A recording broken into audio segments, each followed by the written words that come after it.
Hello साथियों। महेश वशिष्ठ किस्मत sign वाले साथियों, आज हम चर्चा करेंगे साइनस, नज़ला, जुखाम। यानी ये समस्या बहुत ज़्यादा है आजकल। कोई एलर्जी के रूप में, कोई नाक बंद रहती है, सिर में दर्द रहता है नाक बंद होने की वजह से, नींद नहीं आती है। तो इसके विषय में चर्चा करेंगे आज। तो इसके लिए हम आपको सुश्रुत ऋषि जी द्वारा बताए गए कुछ मरम चिकित्सा के पॉइंट बताएंगे, कुछ योगा बताएंगे और कुछ खान पान व सावधानी। तो शुरू करने से पहले साथियों, आपको बताते हैं कि आप लोग इस वीडियो को ज़्यादा से ज़्यादा और लोगों को शेयर किया करो, जिससे कि अनेक लोग इससे लाभ उठा सकें। और इसमें मरम चिकित्सा में कुछ सावधानी है, जैसे कि पहले बताया गया आपको कि मरम चिकित्सा का अधिक से अधिक लाभ लेने के लिए आप लोग बिल्कुल पॉइंट एग्जैक्ट, यानी कि जैसे आपने बताया कि ताला जब खुलता है, जब चाबी सही जगह लगती है, तो पॉइंट अगर ठीक से दबाओगे और कोई समस्या है तो दिन में कम से कम 4 से 5 बार दबाने हैं आपको। और समस्या नहीं है, आप पहले से ही अलर्ट रहना चाहते हैं, तो 1 से 2 बार दबा लो तो आपको कोई समस्या होगी नहीं। और अगर समस्या आ चुकी है तो उसके लिए 4 से 5 बार। और इसमें कुछ पॉइंट हमारे ज़्यादा से ज़्यादा पॉइंट ऐसे हैं जो कि खाली पेट दबाने चाहिए, यानी कि खाना खाने से पहले आपको दबाने हैं, और खाना खा चुके हो तो उसके 1 घंटे बाद दबाने हैं। ऐसे ही कुछ पॉइंट के बारे में एकदम एग्जैक्ट जानकारी होनी बहुत ज़रूरी है। जैसे कि हम कोई पॉइंट दबाते हैं तो हमें उस समय फीवर नहीं होना चाहिए, या दूसरे का पॉइंट दबाते हैं तो बहुत ज़्यादा तेज़ी से नहीं दबाना है, 0.8 सेकंड का प्रेशर इस पर रहना है। तो सावधानी बहुत ज़रूरी है। अगर आप ठीक से यूज करोगे तो लाभ आपको अवश्य मिलेगा, ये गारंटी है हमारे सुश्रुत ऋषि जी की।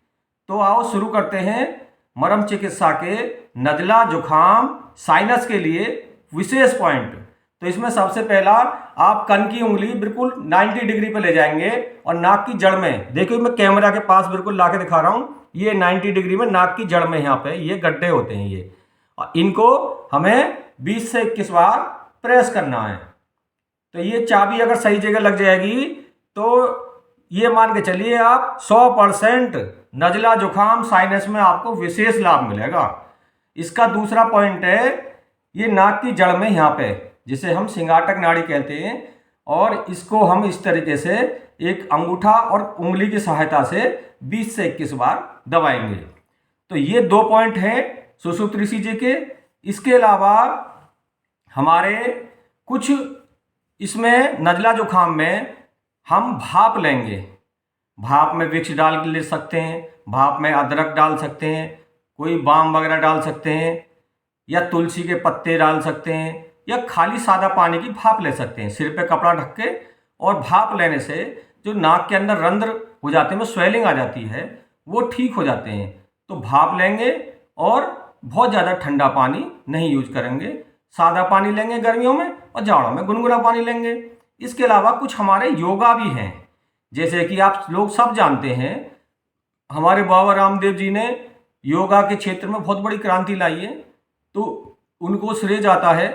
तो इसमें सबसे पहले भस्त्रिका, भस्त्रिका गहरे गहरे सांस लेने हैं, क्योंकि साइनस में, नज़ला जुखाम में क्या होता है, अगर हम बॉडी को वार्म कर लेते हैं तो नाक हमारी अपने आप खुल जाती है। तो भस्त्रिका में गहरे गहरे सांस कैसे लेते हैं, सांस को गहरा अंदर लेना है, जितनी देर रोक सकते हैं रोकें, फिर धीरे से छोड़ें, फिर नीचे रोकें। इस तरीके से भस्त्रिका कम से कम 20 से 25 बार करें। समय हो तो ज़्यादा कर सकते हैं, यानी फेफड़ों फूलेंगे, सांस भरेगा, ऑक्सीजन की मात्रा बढ़ेगी, तो धीरे धीरे ऑक्सीजन बढ़ने से जितने भी नेगेटिव सेल होते हैं वो पॉजिटिव में कन्वर्ट हो जाते हैं। हमारी बॉडी लगातार नए नए सेल बनाती रहती है, तो जितना बॉडी में ऑक्सीजन रहेगा उतना ही अच्छा रहेगा। इसके अलावा दूसरा है कपालभाति।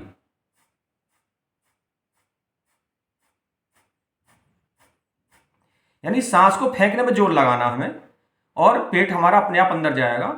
और इसमें यह ध्यान रखना है, जिनका पेट में स्वेलिंग है वो कपालभाति ना करें, और इसको धीरे धीरे करें। जिनका बीपी हाई है वो भी कपालभाति ना करें, और जो थोड़ा 19-20 हाई है, बहुत ज़्यादा हाई नहीं है, वो कपालभाति स्लो स्लो करें।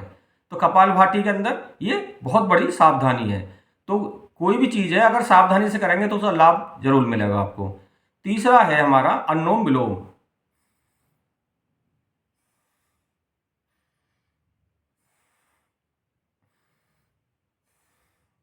यानी जिससे छोड़ेंगे उसी से सांस लेंगे, थोड़ी देर उसे होल्ड करेंगे, सांस जितना रोक सकते हैं हल्का सा रोकेंगे और फिर ये लगातार अनुलोम विलोम। इसको आप ज़्यादा से ज़्यादा करो, इसमें किसी तरह का कोई नुकसान नहीं है। अनुलोम विलोम करने से हमारी नाक की सारी ये नसें खुल जाती हैं। और इसी क्रम में जैसे कि नज़ला से सिर में दर्द हो जाता है, नींद ठीक से नहीं आ पाती है, इसी क्रम में भस्त्रिका प्राणायाम। भस्त्रिका के अंदर क्या करते हैं, ये नाक के अंदर इस तरह से लगाते हैं, कान के ढक्कन बंद कर लेते हैं और नाक से ओम बोलते हैं भौरे की तरह, इसलिए इसको भस्त्रिका कहते हैं। गुंजन आवाज।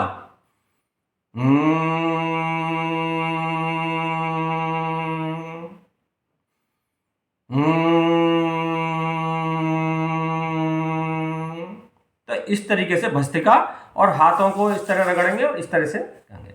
और इसी क्रम में हमारे पे समय है तो कम से कम 10 से 12 बार ओम कर सकते हैं। ओम से भी क्या होता है, 5 एलिमेंट बैलेंस हो जाते हैं और पूरे ब्रह्मांड में जो शक्ति है सबसे बड़ी वो ओम ही है। और ओमकार का अगर नाद हम करेंगे और इसको बड़े प्यार से करेंगे और इसकी क्रिया जैसे ओम मैं करके बताता हूँ।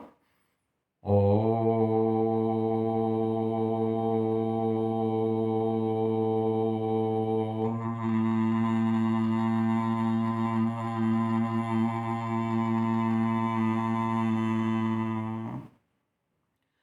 इस नाद को बड़े प्यार से करेंगे और ओम करके थोड़ी देर चुप बैठेंगे, उस ध्वनि को, उसके रिफ्लेक्शन को सुनने की कोशिश करेंगे और उसके बाद फिर दोबारा करेंगे। इस तरह से आप मिनिमम 10 बार तो ओम जरूर करें, इससे माइंड एकदम रिलैक्स मिलता है।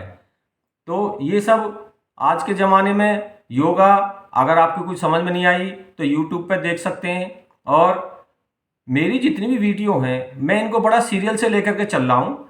इनमें आप अगर मेरे चैनल को सब्सक्राइब करेंगे और जो पुरानी वीडियो को देखेंगे तो कोई चीज़ अगर आपकी समझ में नहीं आ रही है तो वो भी आ जाएगी। तो इसलिए आप हर चीज़ को ध्यान से देखें और अनेक लोगों तक इस जानकारी को शेयर करें, जिससे कि अनेकों लोग लाभ उठा सकें और जो हमारे लूट मची हुई है आज के मेडिकल व्यवसाय में उससे आप लोग बच सकें।